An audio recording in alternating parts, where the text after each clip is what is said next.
हरिहंत सिद्ध सूरी उपाध्याय साधु सर्व अर्थ के प्रकाशी मांगलिक उपकारी है। तिनको स्वरूप जान राग ते भई जो भक्ति काय को नवाई स्तुति को चाली है। घन घन तिन ते काज सब राज भय कर जोड़े बारे बारे वंदना हमारी है। मंगल कल्याण सुख है सो हम चाहते हैं। ओ मेरी ऐसी दशा जैसी तुम धारी है। ओ मेरी ऐसी दशा जैसी तुम धारी है। ओ मेरी ऐसी दशा जैसी तुम धारी है। क्षत्र चूड़ामणि नामक यह ग्रंथ 11वां लंब कौन जीव बुद्धिमान है इसके परीक्षण की यहाँ बात कही गई और यह कह दिया जो जीव अपनी मर्यादाओं में रहता है वह जीव बुद्धिमान है। अपनी मर्यादा का उल्लंघन नहीं करने वाला व्यक्ति ही बुद्धिमान है, समझदार है, सत्यजन है। और मर्यादाओं की चर्चा हमने थोड़ा सा विस्तार करके कही तो पति पत्नी की अपनी मर्यादा है, बाप बेटे की अपनी मर्यादा है, भाई भाई की अपनी मर्यादा है, मित्रों की अपनी मर्यादा है, समाज के प्रति हमारी मर्यादाएं अलग है तो सरकार के प्रति मर्यादाएं अलग है। तो बहुत तरह से मर्यादाएं हो सकती है। जीवन तो मर्यादित तो होना ही चाहिए। मर्यादा माने संयम, मर्यादा माने कंट्रोल, मर्यादा माने अपने जीवन को संयमित रखने का प्रयास। जीवन जितना संयमित होगा, जीवन जितना कंट्रोल में होगा उतना व्यवस्थित होगा।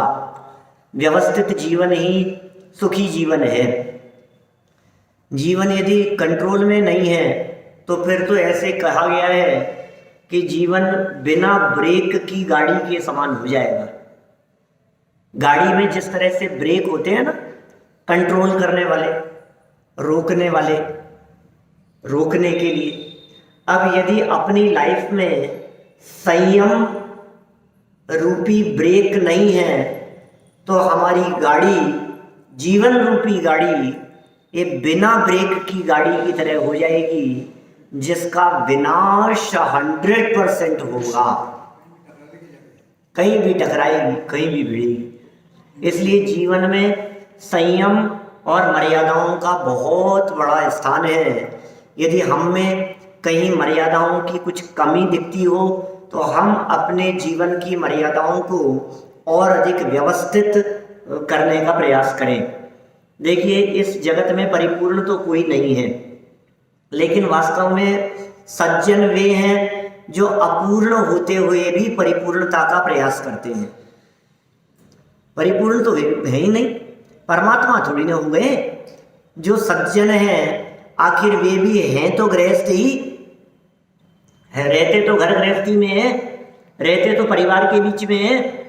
लेकिन एक तो ऐसा ठीक है जो है सो है नहीं, हर कदम पर जिन्हें अपने आप का निरीक्षण करने का भाव आता हो, आत्मनिरीक्षण, और आत्मनिरीक्षण करके मर्यादाओं को पालन करने का भाव आता हो, वे सज्जन हैं। जीवंदर कुमार उन महापुरुषों में से थे जो स्वयं सज्जन थे। इस संदर्भ में समुद्र का उदाहरण देकर के कहा गया कि भाई देखो, समुद्र कभी अपनी मर्यादा का उल्लंघन नहीं करता है। यही उसकी विशालता है, समता भाव धारण।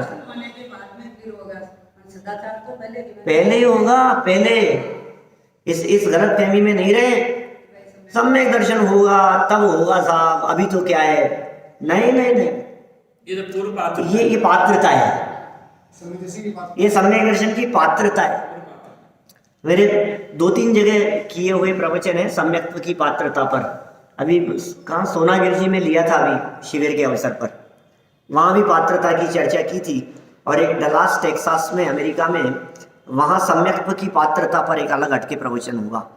उनमें बहुत विस्तार से, वहाँ तो 1.5 घंटे चर्चा की। माने क्या पात्रता होनी चाहिए, हमारी लाइफ कैसी होनी चाहिए, हमारा जीवन कैसा होना चाहिए। आप में यदि ये साधारण लौकिक मर्यादाएं भी नहीं है तो आप सम्यक दर्शन प्रकट करने के पात्र भी नहीं है। सम्यक दृष्टि होना तो बहुत दूर की बात है, अभी प्रकट करने की भावना है ना, तो पात्रता कैसी होनी चाहिए, उस पात्रता के बारे में हमें स्वयं आत्मनिरीक्षण करते रहना चाहिए। स्वयं का निरीक्षण करते रहो। आत्मा ही आत्मा का गुरु है, आत्मा ही स्वयं का गुरु है, कोई दूसरे गुरु की जरूरत नहीं है। जो व्यक्ति अपनी कमियों को, अपनी गलतियों को सुधारने के लिए प्रयत्नशील है, उसके लिए किसी दूसरे गुरु की जरूरत नहीं है। अपने भूल स्वीकार करने की जीवन में आदत होनी चाहिए। ये बहुत महत्वपूर्ण बात है। भूल स्वीकार करना ये बहुत बड़ी बात है। अपनी गलती को स्वीकार करना, ये सब गलती करते रहते हो गलती, ऐसे सुधारने से क्या होता है? कोई बात नहीं, सुधरेगी। सुधारने की भावना तो है, अंदर में ये तड़प तो है, नहीं गलती नहीं करना, अंदर से ये आवाज तो उठती है। तो ये कह रहे हैं सरल स्वभावी ऐसे बुद्धिमान व्यक्ति वे ही सत्जन हुआ करते हैं। अब राजा का सच्चा स्वरूप बतला रहे हैं। राजा माने क्या होता है? राजा माने पालक, राजा माने जिस क्षेत्र में आप हैं उस क्षेत्र में सर्वोपरि उसका नाम है राजा। जैसे किशनपोल के राजा हैं क्या हमारे अजय जी, बोलो क्यों? देखो आप व्यापार मंडल में आए दिन सम्मान मिलते रहते हैं, प्रमुख है आप उसमें। तो ये जो बात हुई, ये बात अपने फील्ड के राजा की हुई ना। आप किसी भी फील्ड में किसी भी व्यक्ति को कहते, अरे साहब जोरियों में तो राजा है आज, क्या इस जगह पर तो ये कपड़े के फील्ड में तो राजा किंग है आज, ये नहीं बोलते हैं ऐसा। तो राजा मतलब क्या हुआ? राजा शब्द का अर्थ ये हुआ कि आप जहां बैठे हैं उस जगह पर आपसे ऊपर कोई नहीं है। जिस फील्ड में भी बात करो तो उस फील्ड के आप राजा हैं, ठीक है। अब ये कह रहे हैं राजा का सच्चा स्वरूप क्या होता है। तो आप भी अपनी जगह के राजा हैं, सब पेपर किंग हैं। तो आप देखो क्या कह रहे हैं यहाँ, सुख दुखे प्रजाधीने तदा भूतं प्रजापते प्रजानां जन्म वर्जम ही सर्वत्र पितरो नृपः। 505 नंबर पेज, 4 नंबर श्लोक। उस समय अर्थात राज्य मिलने पर महाराजा जीवंदर कुमार के सारे सुख दुख प्रजा के अधीन हो गए। अर्थात प्रजा के सुख दुख से वे अपने को सुखी दुखी समझने लगे। ये राजाओं का सच्चा स्वरूप है भाई साहब। इसका मतलब ये है, आप अपने फील्ड में अपने अधीनस्थ काम करने वालों के सुख दुख का विचार करते हैं तो सच्चे अर्थों में आप राजा हैं। नीतियां हैं, अभी तो अपने ऊपर लागू करनी पड़ेगी। आप अपने आप के ऊपर यदि इनको लागू नहीं करो और महाराजा जीवंदर पे ही लागू करके पढ़ते रहो तो हमें क्या लाभ मिला? आप यदि अपने घर के मुखिया हैं तो आप घर के राजा हैं, और आप यदि घर के राजा हैं तो आपके अधीन आपके परिवार में रहने वाले सभी लोगों को सुख हो, दुख न हो, परेशानी न हो, इस बात के बारे में विचार करना ये आपका कर्तव्य है। ये सच्चे राजापन का लक्षण है। ये हमारा दायित्व है कि हमारे बच्चे सुखी रहें, पोते सुखी रहें, पोतियां सुखी रहें, बहू बच्चे परिवार के लोग, हम मुखिया हैं। वे राजा का लक्षण बतला रहे हैं, सच्चापन उसका।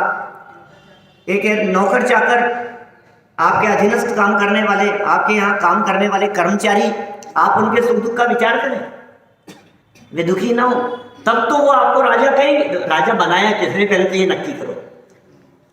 क्या आपके कर्मचारी, आपके अधीन काम करने वाले आपको राजा समझे तब तो आप राजा हो। और यदि वो ये कहे क्या दम है इसमें, आपके मुड़ते ही पीठ पीछे गालियां देवे, तो फिर समझ लो आप, ये ठीक नहीं है। हमारा व्यवहार हमारे अधीनस्थों के प्रति कैसा होना चाहिए, ये जीवनधर कुमार के व्यवहार को देखकर हमें शिक्षा मिलती है। प्रजा के सुख दुख को वे अपना सुख दुख समझने लगे थे। एक भी व्यक्ति यदि भूखा है तो इसका मतलब मैं रोटी नहीं खा सकता हूँ, ऐसे होते हैं राजा। किसी कोई के घर में यदि भोजन की व्यवस्था नहीं है और मैं माल खाऊं, ये मुझे शोभा नहीं देता, ऐसा विचार करते हैं राजा लोग। निश्चय से जन्म देने के सिवाय सर्वत्र अन्य सब विषयों में राजा ही माँ बाप है, प्रजा के माँ बाप है। अकेला जन्म ही तो नहीं दिया राजा ने, लेकिन माँ बाप नहीं है तो राजा ही सब कुछ है, वही माता पिता के समान है। अब राजा कैसा होना चाहिए, ये तो मंत्रियों को पढ़ाई जानी चाहिए, शिक्षा उनकी ट्रेनिंग होनी चाहिए। कई बार आता है ना इस तरह का कि आप कितने पढ़े लिखे हैं, आपकी क्वालिफिकेशन क्या है, इस तरह की बातें पूछते हैं। बोले क्वालिफिकेशन की क्या ज़रूरत है कि नहीं, आप चुनाव लड़ रहे हैं, आप किसी पद पर जा रहे हैं, किसी पोस्ट पर जा रहे हैं, तो बिना योग्यता के उनके लिए ट्रेनिंग होनी चाहिए। चुनाव लड़ने वालों के लिए ट्रेनिंग होनी चाहिए। नेताओं के लिए उनको जब शपथ ग्रहण समारोह हो उसके पहले 3 घंटे की ट्रेनिंग हो उनके लिए। और ऐसा नहीं 4 वाक्य बोल करके उनको शपथ दिला दी गई, 3 घंटे की ट्रेनिंग में उनको सिखा करके शपथ दिलाई जानी चाहिए कि आप प्रजा के लिए इस तरह का व्यवहार करेंगे, तब तो देश में राम राज की कल्पना की जा सकती है। लेकिन सब बातें ही बातें हैं, ऐसा कुछ संभावना तो लगती नहीं है, क्या पता क्या हो, लेकिन अच्छा होना चाहिए। अभी मैंने दिल्ली में सुना केजरीवाल के लिए, जितनी महिमा लोगों से सुनी मैं तो दंग रह गया। एक आध व्यक्ति से नहीं, टैक्सी वाले से भी, साधारण व्यक्ति से भी, ऑटो वालों के पीछे ऑटो पर लिखे हुए कि हम केजरीवाल को पसंद करते हैं, आई लव केजरीवाल, ऐसा जगह जगह, 1-2 नहीं, कम से कम 50 ऑटो के पीछे देखा होगा। और वहाँ उसकी जब सुनी तारीफ तो लगा कि नहीं, वास्तव में वो काम तो कर रहा है। बिजली पानी तो मुफ्त है ही वहाँ, बिजली का बिल नहीं आता गरीबों के, पानी का बिल नहीं आता, पानी बिजली के बिल नहीं आते, 200 यूनिट तक फ्री है। जिसका बिल 200, मतलब घर में एसी नहीं है मान लो किसी के घर में, तो उसके बिल नहीं आएगा बिजली का। इलाज फ्री है। गवर्नमेंट स्कूलों को ऐसा बना दिया है जो अच्छे हाई फाई स्कूलों जैसे भी नहीं हो, बोलो आप, बिल्कुल नॉमिनल चार्ज और कोई फीस नहीं, और इतने अच्छे और सारे, मतलब वो स्विमिंग पूल होगा, हॉर्स राइडिंग के लिए होंगे, सारे ऐसे टॉप क्लास स्कूल जैसे हैं गवर्नमेंट स्कूल, और इलाज के लिए कोई खर्चा नहीं। और आपके पास में यदि वहाँ का दिल्ली का आधार कार्ड है तो किसी भी जगह पर कहीं भी, चाहे एक्सीडेंट हो, चाहे हार्ट की प्रॉब्लम हो, चाहे बड़े से बड़ा ऑपरेशन हो, सारा इलाज मुफ्त है सब। आप दिल्ली के नागरिक होने चाहिए। तो जनता जो है वो उसको चाहती है, दिल से चाहती है। तो ऐसे राजा हो सकते हैं कि नहीं कोई दुनिया में? अब ये एक है, तो ऐसे इस तरह के और भी तो हो सकते हैं। तो यहाँ तो राजा कैसे हो जो प्रजा के सुख दुख का ध्यान रखे। उसने बाइक एम्बुलेंस की व्यवस्था कर दी सड़क दुर्घटनाओं के लिए। बाइक पर डॉक्टर और कंपाउंडर अपने सारे उसके साथ में, व्यवस्था के साथ में, बाइक पर लेकर के पहुंचेगा एक्सीडेंट स्थल पर। बोलो आप, दिल्ली में ट्रैफिक खतरनाक है, एम्बुलेंस पहुंच नहीं सकती है, बाइक पे सारी व्यवस्था करके वहां मरीज का इलाज कर, मरीज मतलब एक्सीडेंट दुर्घटना का इलाज करने के लिए फर्स्ट एड सारी व्यवस्था करके वहां ले जाएं, उसको बिठा करके ले जाएं, उसको हॉस्पिटल पहुंचा देवें, उसकी वहां व्यवस्था करें, ऐसी व्यवस्था। तो ये तो बाइक एम्बुलेंस बहुत सुपर चल रही है वहाँ दिल्ली में, ऐसा सुना हमने वहाँ लोगों से। तो ये राजा की चर्चा चल रही है, इसलिए हमें वो वहाँ का राजा याद आ गया है। देखो क्या कह रहे हैं, जन्मदात्री माता पिता के सिवाय यदि अन्य कोई है सब विषयों में, तो वो राजा ही है जो प्रजा के सुख दुख का ध्यान रखता है।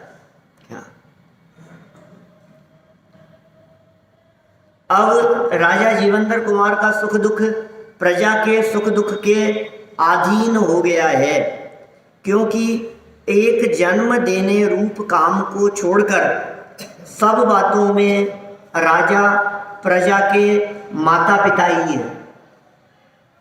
जितने भी राजा हैं वो सब प्रजा के माता पिता ही हैं, जन्म देने वाले लक्षण को छोड़कर। विशेषार्थ, जब से जीवंदर कुमार राजा जीवंदर कुमार बनकर राज्य सिंहासन पर आरूढ़ हुए हैं, तब से वे प्रजा के सुख से अपने को सुखी और प्रजा के दुख से अपने को दुखी अनुभव करते हैं। ये सज्जनों का भी लक्षण है, राजाओं का ही नहीं।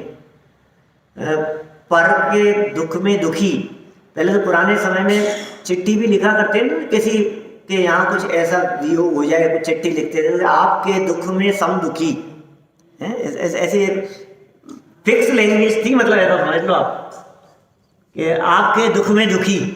अब वो दुखी हो चाहे नहीं हो, लेकिन कम से कम भाषा में ये बात जरूर आती थी। तो इसी तरह से सज्जन व्यक्ति दूसरे के दुख में अपने आप को दुखी अनुभव करता है। और ये जगत में कहावत भी चलती है कि किसी व्यक्ति के सुख में पहुंचो चाहे ना पहुंचो, लेकिन दुख में जरूर पहुंचना। लेकिन उल्टा है, सुख के सब साथी दुख में न कोई। क्या ये तो जगत का स्वरूप है, सुख के सब साथी दुख में न कोई। ये तो जगत का स्वरूप है। लेकिन हर अच्छा व्यक्ति सलाह यही देगा, शिक्षा यही देगा कि सुख में भले ही आप न पहुंचो, लेकिन दुख की घड़ी में आपको जरूर पहुंचना चाहिए। ये सज्जनों का लक्षण है। देखो क्या करें, ये क्या कह दिया इन्होंने यहाँ, अनुभव करते थे, दुखी अनुभव करते थे। जिस प्रकार सुयोग्य माता पिता अपनी संतान के सुख दुख का ध्यान रखकर, योग्य माता पिता संतान के सुख दुख का ध्यान रखकर उसे सुयोग्य बनाने का सतत प्रयत्न करते हैं। ये तो माता पिता की तरफ से। अब संतान योग्य ना बन पावे या ना बने या योग्य ना बनना चाहे, तो माता पिता को तो प्रयत्न करना नहीं छोड़ना चाहिए। ये सतत प्रयत्न करते रहना चाहिए, करते रहो प्रयत्न।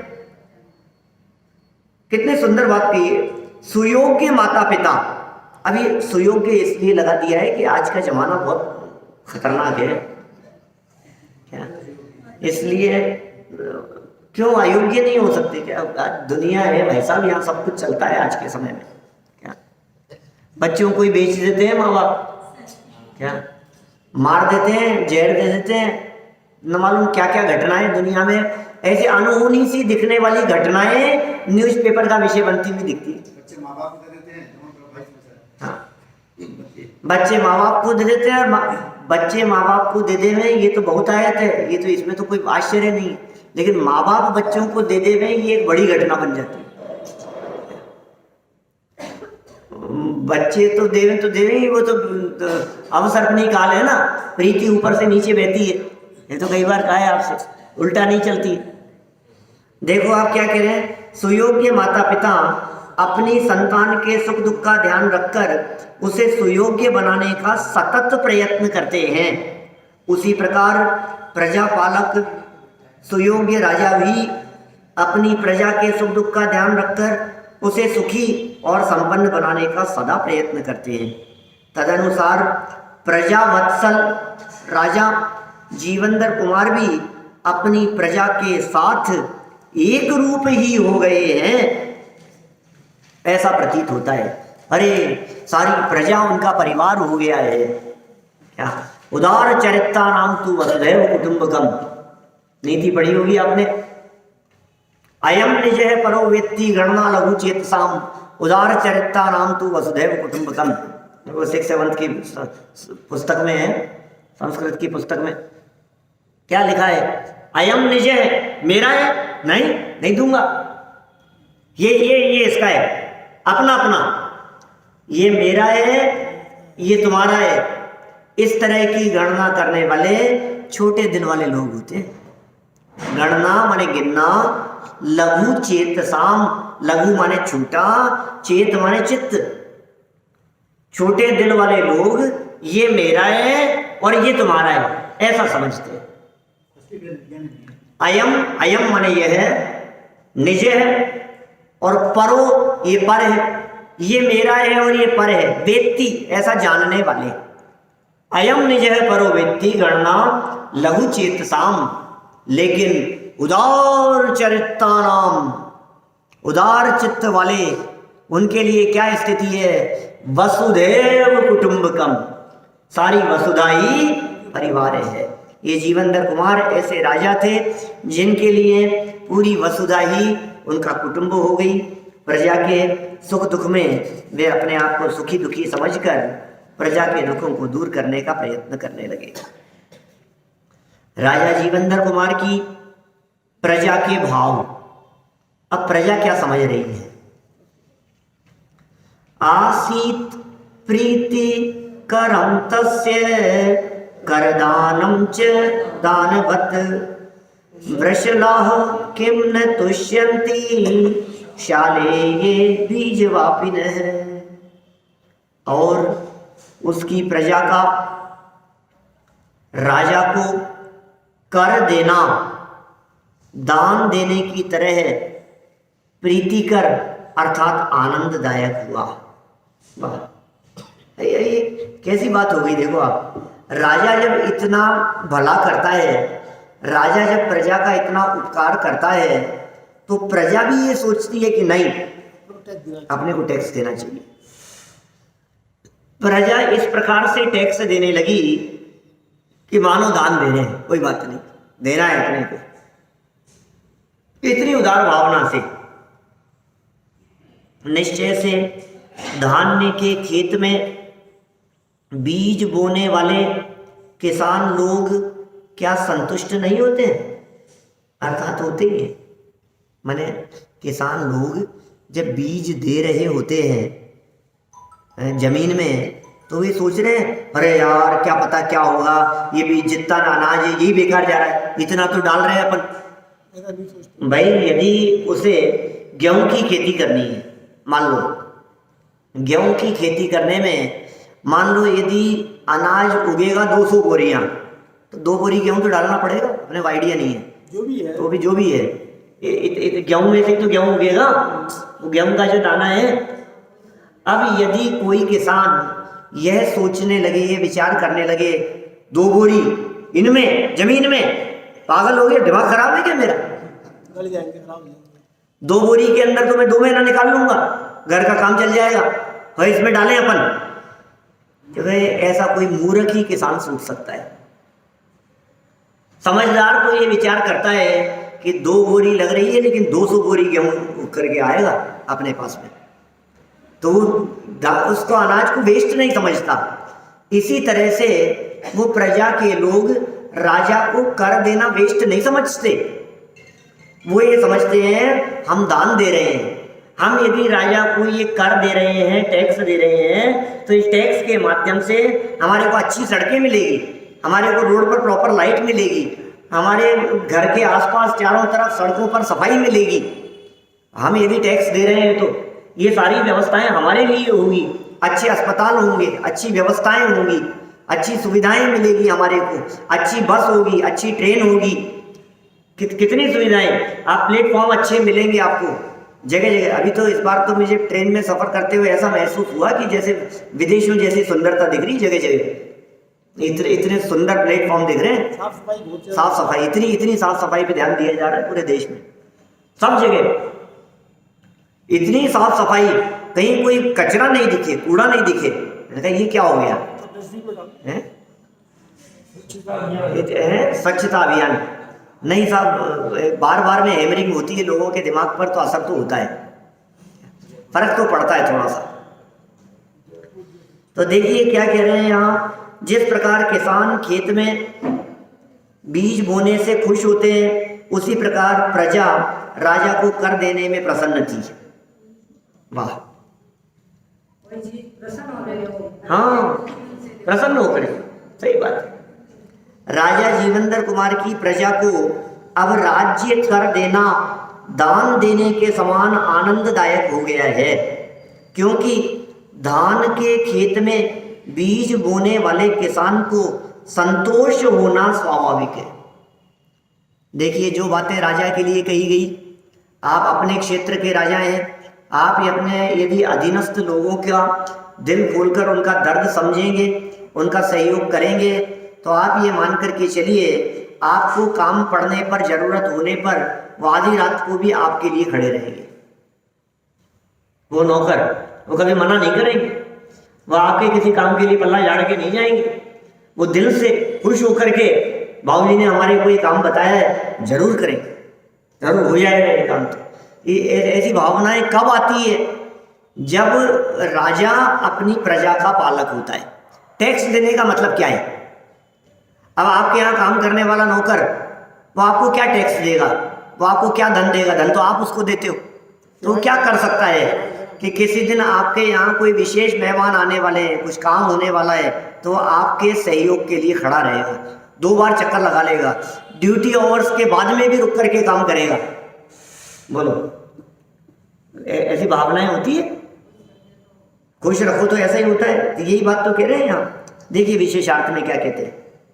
जिस प्रकार उपजाऊ भूमि में बीज बोने वाले किसान को भविष्य में बीज से कई गुनी फसल रूपी फल प्राप्ति का निश्चय रहता है, अतः बीज बोने में उसे उत्साह ही रहता है, उत्साह ही होगा बीज बोने में। उसी प्रकार अब प्रजा को निर्णय हो गया है कि राजा को राज्य कर के रूप में दिया गया धन हमारी ही सुख सुविधा के लिए खर्च होने वाला है।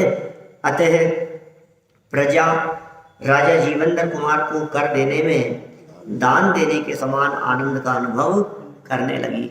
जिस तरह से लोगों को दान देने में आनंद की अनुभूति होती है, दान देने में कष्ट का अनुभव नहीं होता। खुशी खुशी देता है दान व्यक्ति। दान किसी के द्वारा दबाव में नहीं, हमारा मन था तो हमने खुशी खुशी दिया। तो इसी तरह से कर देते समय भी मजबूरी नहीं है, दबाव नहीं है, खुशी खुशी दिया। इस तरह की भावना वहाँ के प्रजाजनों को होने लगी। देखिए आप फिर क्या कहते हैं आगे। जीवनधर कुमार की राज्य व्यवस्था। अब राज्य व्यवस्था कैसी थी? मित्रोदासीन शत्रुणाम विषयेष्व परस्पर तद्ज्ञानेपि तद्ज्ञानात् तदेवासीत प्रतिक्रिया। उस राजा के राज्य में राजा को स्वयं किसी कार्य का साक्षात ज्ञान नहीं होने पर भी मित्र, शत्रु और उदासीन राजाओं के देशों में घूमने वाले गुप्तचरों द्वारा उनका सारा वृत्तांत जानकर उसी समय उसका उपाय होता था। वाह, ऐसा थोड़ी ना राजा है तो सबके दुखों को जानते, उनको क्या तकलीफ है, हर समस्या का समाधान राजा के पास में हो, ये जरूरी तो नहीं। अपनी मर्यादाओं में तो कर पाएगा जो भी सहयोग कर पाएगा। लेकिन जीवनधर कुमार इस तरह के राजा थे जो काम स्वयं ना कर सकते हो, वो काम किसके द्वारा कराया जा सकता है, यह विचार कर वो काम संपन्न करा देते थे। ये विशेषता है। देखिए आप, मैंने गुप्तचरों के माध्यम से, दूसरे लोगों के माध्यम से, दूसरे उदासीन राजाओं के माध्यम से, मित्रों के माध्यम से, सब तरह जहाँ जैसा जो काम हो सकता है, जिस तरह से बन पड़े उस तरह से वे काम करा लेते थे, सहयोग करते थे। राजा जीवनधर कुमार अपने से मित्रता, उदासीनता तथा शत्रुता, 3 ही तरह के जीव हो सकते हैं। भैया आपके जीवन में 3 तरह के लोग होंगे आपके लाइफ में। एक तो आपसे घनिष्ठता रखने वाले, मित्रता रखने वाले, एक शत्रुता रखने वाले, और एक ऐसे हो सकते हैं जिनको मित्रता भी नहीं है, शत्रुता भी नहीं है, कि ठीक है, न्यूट्रल है। तो दुनिया में हर व्यक्ति के लिए 3 तरह के लोगों से संपर्क होता है। या तो मित्रों से संपर्क होता है, या उदासीन लोगों से होता है, या शत्रुओं से होता है। मित्रता और शत्रुता ये तो हमारे पुण्य पाप कर्म के उदय से दिखती है, और जो उदासीन संयोग है ये विधि के योग से अपने आप बन जाते हैं। विधि का विधान, आप दुकान पर बैठे हैं, बिजनेस कर रहे हैं, कोई व्यक्ति आया, आकर के उसने आपका माल देखा, उदासीन भाव से देखा, आपने उदासीन भाव से बता दिया, लिया तो ठीक, नहीं लिया तो ठीक, उसको भी कोई विकल्प नहीं, आपको भी कोई विकल्प नहीं, ये उदासीन व्यवहार है। क्या ये ऐसा व्यवहार होता है पब्लिक के साथ में, सबके साथ में उदासीन व्यवहार होता है इसी तरह का। किसी सड़क चलते हुए व्यक्ति से आपने लिफ्ट मांगी, उसने दी तो ठीक, नहीं दी तो ठीक, तो आपको कोई गुस्सा थोड़ी ना आता है, ठीक है, उदासीन व्यवहार है उनके प्रति। किसी ने सहयोग किया तो ठीक, नहीं किया तो ठीक। तो ये जो वृत्ति है ये तो है उदासीन। आप देखना आपकी लाइफ में 3 तरह के लोगों से संपर्क होगा, 3 के अलावा चौथा कोई प्रकार ही नहीं है दुनिया में। एक तो ऐसे लोग मिलेंगे आपको, आप तलाशिए, आप निगाह घुमा करके देखेंगे तो आपको ऐसे लोग दिख रहे होंगे जिनमें आपको मित्रता की शक्ल दिख रही होगी, जिनमें लग रहा होगा कि ये मित्रवत व्यवहार है। अब ये मित्रत्ववत व्यवहार में आपके माता पिता, आपके सगे भाई, आपके बच्चे, सब वो भी मित्रवत व्यवहार में आ गए। अनुकूल है ना, मित्र माने अनुकूल, जिनका व्यवहार आपके अनुकूल है वो मित्रवत व्यवहार, जिनका व्यवहार आपके प्रतिकूल है क्या हुआ?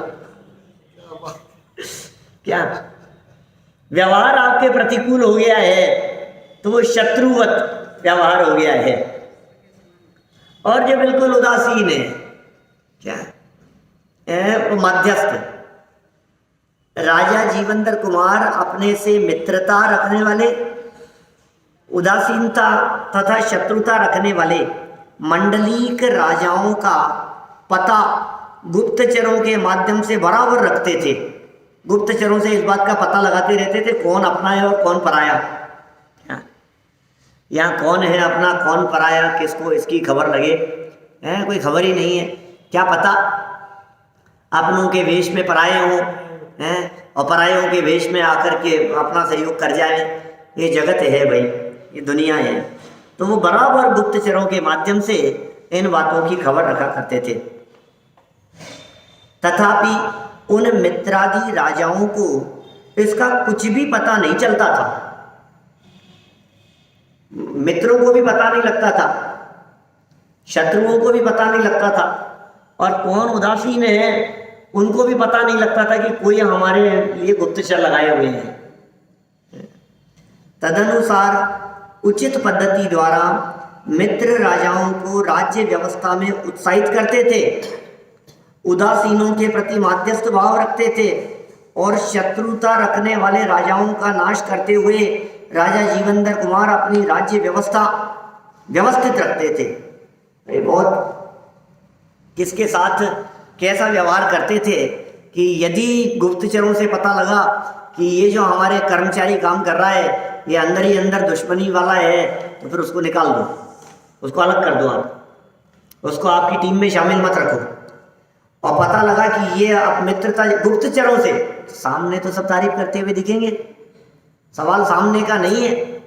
गुप्तचरों से इस बात का पता लगा तो आप मन में प्रसन्न होकर उसे योग्य रीति से उसे रिवॉर्ड प्रदान करें, उसे सम्मान प्रदान करें, उसका ध्यान रखें। और जो उदासीन वृत्ति वाले हों उनके साथ में कैसा व्यवहार रखने की बात कही इन्होंने, मध्यस्थ भाव, ठीक है जो है सो। देखिए जीवंधर कुमार की दिनचर्या, दिनचर्या किस प्रकार की थी जीवंधर कुमार की। रात्रि से शुरू कर रहे हैं। रात्रिंदिव विभागेषु नियतो नियतिम व्यधात कालातिपात मात्रेण कर्तव्यम ही विनश्यति। नियम पूर्वक कार्य करने वाले उन राजा ने रात दिन के विभागों में नियत किए हुए कार्य को यथा समय पर किया। वाह, कितनी सुंदर बात कह रहे हैं। जो काम नियम पूर्वक किए जाने हैं उन कार्य को दिन रात के विभागों में, भले दिन हो या रात हो, नियत समय पर वो कार्य संपन्न होना ही चाहिए।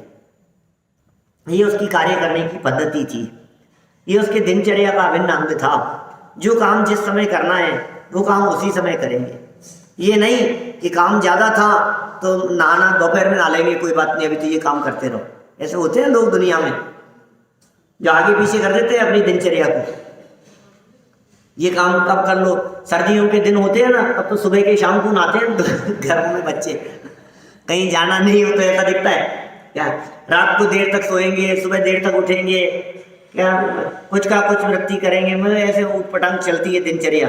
लेकिन इनकी दिनचर्या इतनी व्यवस्थित थी कि जो कार्य जिस समय पर किया जाना है, दिन हो तो उस समय के कार्य उसी समय होंगे, रात्रि हो तो उसके योग्य प्रवृत्ति उसकी उसी समय होगी। ये व्यवस्थित दिनचर्या होनी चाहिए। जिनकी दिनचर्या व्यवस्थित होती है वास्तव में उनकी लाइफ व्यवस्थित होती है।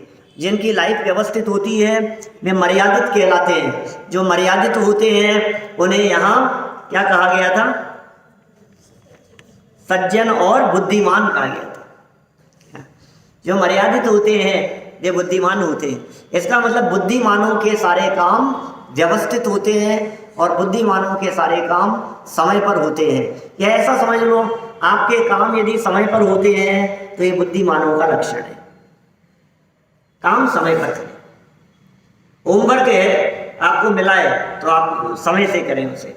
आप यदि भोजन बनाना है तो ये नहीं आप भोजन बनाने के समय नाश्ता करने लगे, नाश्ते के समय भोजन करने लगे, चाय के समय खाने की तैयारी करने लगे और खाने के समय लड्डू बनाने के लिए बैठे। अरे भाई तो रात हो रही है, खाना तो खाना है, तो लड्डू बनाने में लगे। मतलब समझ रहे हो, अब मैं तो उदाहरण दे रहा हूँ इस तरह के। तो आप व्यवस्थित का मतलब क्या है, समय का ध्यान रख करके काम करें। एक व्यक्ति प्रवचन चल रहा है और पूजन करने के लिए बैठा है। हमने कहा यार ये कोई समय है क्या, क्यों पूजन करना भी कोई गलती है क्या? कोई गलती तो नहीं है, लेकिन प्रवचन छोड़ के पूजन करना, आप समझ रहे हैं? कोई भी काम हो, एक योग्य काम छोड़कर अयोग्य काम करना, जो अति योग्य है उस काम को पहले करना, समय का ध्यान रख करके करना। महत्वपूर्ण देखो, बच्चों को सिखाते हैं हम तो, जो परीक्षा देते हैं ना एग्जाम में, उनको कहते हैं हम कि सुनो 2 नंबर के क्वेश्चन में कितना टाइम लगाना है और 20 नंबर के क्वेश्चन में या 10 नंबर के क्वेश्चन में कितना समय देना है, इसका निर्णय आपको करना पड़ेगा। आप यदि समय का निर्णय नहीं करेंगे तो आप नुकसान पाएंगे। आपने 2 नंबर के क्वेश्चन में तो बहुत ज़्यादा टाइम लगा दिया और जो 10 नंबर का क्वेश्चन था उस चक्कर में आप उसको उतना विस्तार नहीं दे पाए, समय नहीं दे पाए, तो ये अयोग्यता है। ये आपके अकुशल दिनचर्या निर्वाह का द्योतक है। समझ रहे हैं आप? किस किस फील्ड में किस किस तरह की कुशलता होनी चाहिए, दिनचर्या की व्यवस्थितपन की बात कर रहे हैं। कभी कभी सोचते हैं ये नीतिकार कैसी कैसी बातें कहने लग जाते हैं, लेकिन भाई इन नीतिकारों का उद्देश्य ये है समाज में एक अच्छे समाज का निर्माण करना, अच्छे लोग हों, समाज में अच्छे लोग हों, व्यवस्थित रीति से चलते हों, आपस में परस्पर में सौहार्द का वातावरण बना रहे, घर गृहस्थी लोगों की अच्छे से चले, परिवार में शांति हो, नैतिकता ईमानदारी हो। ये जो अच्छे गुण है, एक मानवीय गुण जो एक मानव में होने चाहिए, उन गुणों के विकास के लिए ये प्रतिभानुयोग की कथाएं लिखी जाती है। इन गुणों का कितना विकास होना चाहिए ये बातें यहाँ कही जा रही है। देखिए जीवेंद्र कुमार, पहले अन्वयार्थ पढ़ा भी अपन ने, यहाँ नियम पूर्वक कार्य करने वाले उन राजा ने दिन रात के विभागों में नियत किए हुए कार्य को यथा समय पर किया। निश्चय से काम करने योग्य समय के निकल जाने पर कार्य नष्ट हो जाता है। क्या? समय पर जो काम हो ना, समय निकल जाने पर फिर उस काम की कर लेंगे बाद में कर लेंगे, मुझे ही तो करना है, आगे पीछे कभी भी नहीं भाई साहब, आप गलत सोच रहे। योग्य समय पर ही किया जाना चाहिए। समय निकल जाने पर उस काम की वैल्यू ही खत्म हो जाती है। हाँ हाँ बोलो, आग अभी लगी है, और आप पहुंचो कल, अब कोई बात नहीं बुझानी तो है, अब कल तक कौन सी बुझी जाएगी, लगी तो रहेगी, बेइज्जती होगी बुझा देंगे। अरे तो तू क्या कर रहा है? आज लगी है तो कल बुझाने की बात सोचे, ऐसा नहीं चलेगा क्या? जिस समय सहयोग के लिए कोई व्यक्ति आपके पास में आया है अपेक्षा रख करके, उस समय सहयोग करें। दुर्घटना आज हुई है, इलाज कल कराएंगे, तबीयत आज खराब हुई है कल दिखाएंगे, किसी के घर में संकट आज आ गया है उसको मिलने के लिए 4 दिन बाद जाएंगे, तो फिर क्या है 4 दिन बाद में? इंटरव्यू का टाइम 9 बजे का है, देर कोई मतलब सब जगह पर लागू होगी ये बात। ट्रेन का टाइम हो, चाहे फ्लाइट का टाइम हो, चाहे स्कूल का टाइम हो, हर जगह पर आपकी दिनचर्या व्यवस्थित होनी चाहिए। आपके दिमाग में ये बात होनी चाहिए कि कौन सी जगह पर कितना टाइम लगेगा, किस काम में कितना टाइम लगेगा और कितना लगाना चाहिए, ये आपके दिमाग में होना चाहिए। देखिए क्या कह रहे हैं, ये सरल अर्थ पढ़ दिया क्या अपन ने? नियम पूर्वक कार्य करने वाले राजा जीवेंद्र कुमार दिन और रात्रि के कार्यों को समय विभाग करके ही निश्चित करते थे, क्योंकि कार्य करने का योग्य समय निकल जाने पर योग्य कार्य भी बिगड़ जाता है। योग्य कार्य भी बिगड़ जाएगा। तुम कितने भी होशियार क्यों ना हो, तुम कितने भी इंटेलिजेंट क्यों ना हो, लेकिन समय निकल जाने के बाद वो कुछ भी नहीं हो पाएगा। तुम कितना भी समय पर आपने यदि इलाज नहीं कराया, समय पर आपने यदि डॉक्टर को नहीं दिखाया, समय पर आपने यदि योग्य रीति से उसका उपचार नहीं किया, तो समय निकल जाने के बाद में क्या होगा? अब पछताए क्या होत जब, यही होगी। आप हाथ मलते रह जाओगे, आप समय निकल जाएगा। समय न निकल जावे, इसलिए योग्य समय का ध्यान रखते हुए कुशलता से कार्य करने की प्रेरणा यहाँ जीवेंद्र कुमार ने दी है। चलिए विशेषार्थ पढ़ के बात को पूरी करेंगे हम। प्रत्येक कार्य का अपना अपना उचित समय होता है, बताई दी हमने बात आपको। हर कार्य करने का अपना एक उचित समय होता है। उस काल में वह कार्य किया जाए तो कार्य की सफलता निश्चित होती है, निश्चित होती है। कौन से समय में क्या कार्य किया जाना चाहिए, योग्य समय में किया जाए तो सफलता निश्चित होती है। असमय में किया हुआ कार्य अधिक श्रम करने पर भी, अब समय निकल गया, अब आप मेहनत बहुत कर रहे हो, बोलो घर से यदि आप देरी से निकले समय निकल जाने पर, तो आप कितना भी तेज गाड़ी दौड़ाओ आपकी ट्रेन छूटेगी छूटेगी। अभी हिंदुस्तान की ट्रेनों की मेहरबानी हो जाए वो एक अलग बात है माने, लेकिन हालत तो ऐसी है। आपने समय रहते हुए सब काम, दुनिया के हर काम की बात है, इसी बात को आप अपने आत्म कल्याण के ऊपर लगा दो। समय रहते हुए यदि आपने काम कर लिया, आत्म कल्याण कर लिया तो सफल है।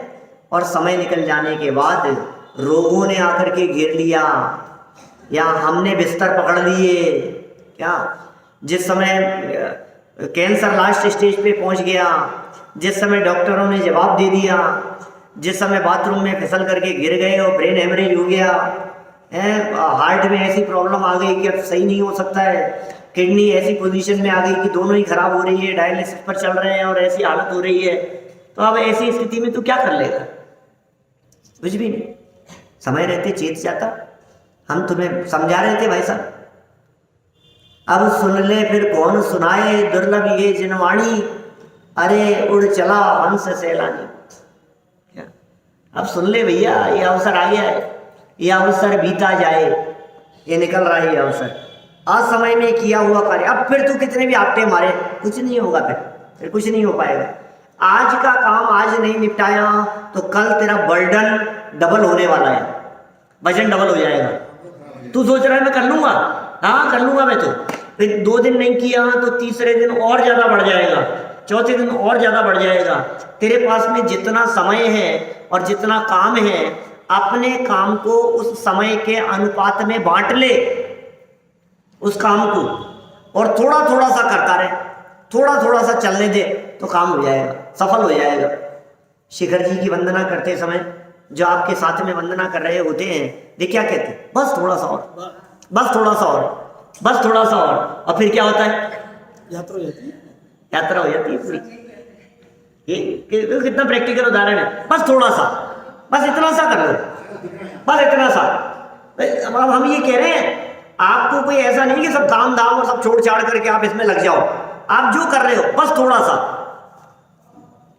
बस थोड़ा सा उपयोग आत्मकल्याण के लिए, बस थोड़ा सा उपयोग, बस थोड़ा सा। अब ये जो थोड़ा थोड़ा सा करेंगे आप ये मान करके चलिए, एक दिन थोड़ा थोड़ा करते हुए बहुत हो जाएगा। भूल से करना पड़ता है। क्या जैन साहब, आज सिर्फ 6 द्रव्य के नाम याद करने, सिर्फ 6 शब्द याद करने हैं क्या? फिर कल उनके गुण बतलाएंगे, फिर विशेष गुणों की चर्चा करेंगे, फिर 7 तत्वों की बात करेंगे। बस थोड़ा सा, बस इतना सा, आज इतना सा। फिर क्या होगा कि धीरे धीरे करते हुए ठीक है। आपके पास इतनी संपत्ति इकट्ठी कैसे हुई है? वो भी एक क्या थोड़ा थोड़ा सा करते हुए हुई है ना? क्या बच्चों की गोल्लक में वो इतने पैसे कैसे इकट्ठे हो गए? आज थोड़ा थोड़ा करते हुए हैं ना। वो नोटबंदी के समय जो एक साथ निकले थे, वो इतने कैसे हो गए? थोड़े थोड़े जमा करते करते करते करते। यही चीज सिखा रहे हैं। और सुनो, आप समय का निर्धारण करते हुए आप उसको व्यवस्थित रीति से बांट ले रहे हैं, लेकिन एक बात का ध्यान रखना, बीच में कई आफत भी आएंगी, बीच में बीमार भी हो सकते हैं, बीच में किसी की शादी भी हो सकती है, बीच में कोई आयोजन भी हो सकता है, बीच में मेहमानों के आने से भी समय वेस्ट हो सकता है, बीच में कई तरह के ऐसे अड़चने आएगी। तो आपको उतने समय का मार्जिन लेकर अपने काम को अपने समय के अनुपात में व्यवस्थित रीति से बांटना पड़ेगा, तब तो आप सफल नियोजक हैं। पीछे नियोजक की भी चर्चा आई थी ना कुछ। व्यवस्थित रीति से आप योजनाबद्ध तरीके से आप काम को सफल कर पाएंगे। चलिए पूरा कर देते हैं भाई, समय तो बहुत हो गया है, नहीं तो फिर वही असमय का दोष लगेगा मुझे ही। आगे हो रहा थोड़ा। क्या कहें, ये कह रहे हैं असमय में किया हुआ कार्य अधिक श्रम करने पर भी सफल नहीं हो पाता है, लेकिन वही कार्य उचित समय पर करने से अल्प श्रम में सफल होता देखा जाता है। आपने आज का काम आज निपटा लिया तो कम मेहनत में भी सफल हो जाएगा, और यदि आप रुक गए तो फिर ज़्यादा परिश्रम करना पड़ेगा। गीली मिट्टी के घड़े को जैसे को कुम्हार, कल दोबारा पढ़ लेंगे, गीली मिट्टी के घड़े को कुम्हार मन चाहा आकार दे सकता है, किंतु उसी घड़े को सूख जाने पर अथवा अग्नि में पक जाने पर उसके आकार में कोई परिवर्तन संभव नहीं है। यदि कुम्हार हठ पूर्वक पक्के घड़े का आकार बदलना चाहेगा तो आकार तो नहीं बदलेगा, अभी तो घड़ा ही फूट जाएगा। इससे उचित समय पर काम करने का महत्व अच्छी तरह समझ में आता है। बहुत सुंदर उदाहरण यहाँ दिया है। ये सच में ये उदाहरण तो बच्चों में संस्कार के लिए है, कल चर्चा करेंगे इसकी अपेक्षित। संस्कार सब में होने चाहिए। हाँ।